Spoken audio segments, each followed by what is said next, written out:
daughters. Please clap. Economic power, 4 largest economies in the world. China in PPP, purchasing power parity, USA. Number 3, India. Number 4, Japan. Where is Europe? Missing in action. Let's take a look at the new World Wealth Report. 2020, India's privately held wealth is $8.2 trillion, the 6th largest in the world.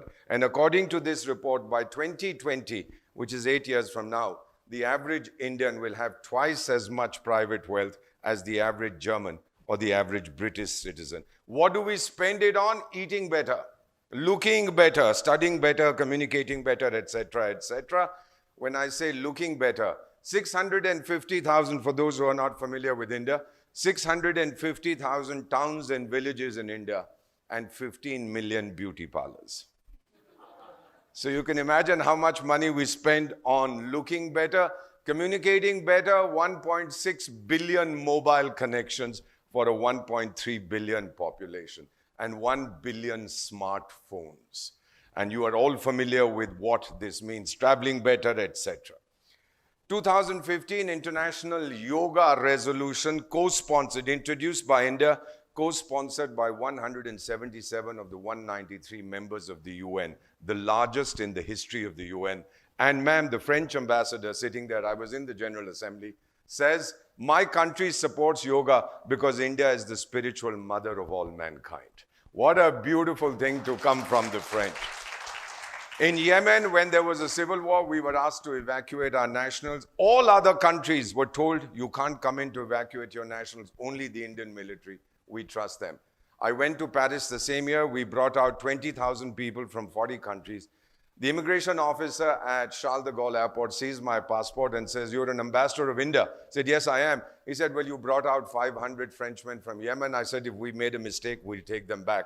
He says, no, sir. He gets up and salutes me and says, thank you, India. This is the new India that we are talking about.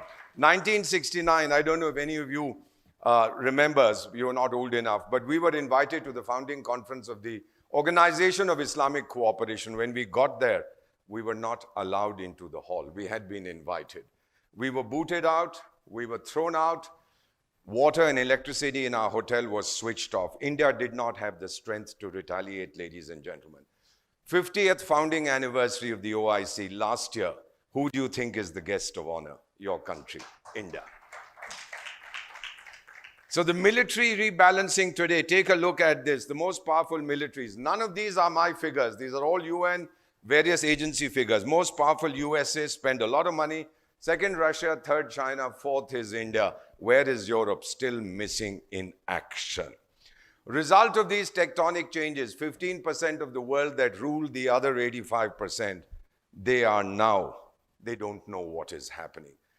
The biggest disease in the developed world, ladies and gentlemen, is depression and loneliness. Britain even has a minister for loneliness. And they are training young people. They say they have 9 million lonely citizens. They are training people to be companions. I sent my photograph saying, these are all rich widows. I would love to be their companion. Then they responded to me, yes, we are lonely, but we are not that lonely. So we have depression, loneliness, while India is bubbling with self-confidence and energy. Thank you, we'll handle it ourselves. 2004 tsunami, Kashmir earthquake, Sikkim earthquake, Kedarnath floods, whatever. Not $1 we take from anybody now. We do it all ourselves. In fact, we help other countries in this. Just one humiliation. My colleagues, my friends from France, ladies and gentlemen, I don't think you know what hunger is. Ask me. 65, we fought a war, the rains didn't come. 66, the rains didn't come. Mrs. Gandhi, the then Prime Minister, went to the US to beg for food. New York Times wrote, new Indian leader comes begging.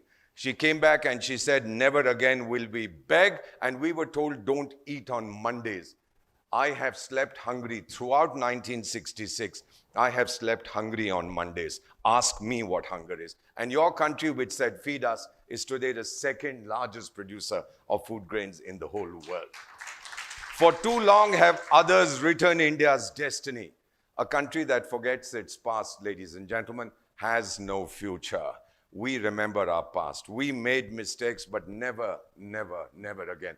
I have spoken to over 7 million kids in India, and the promise they make me that they will write India's destiny themselves, not allowing anyone else to write. I touch my ears. I ask God to forgive me.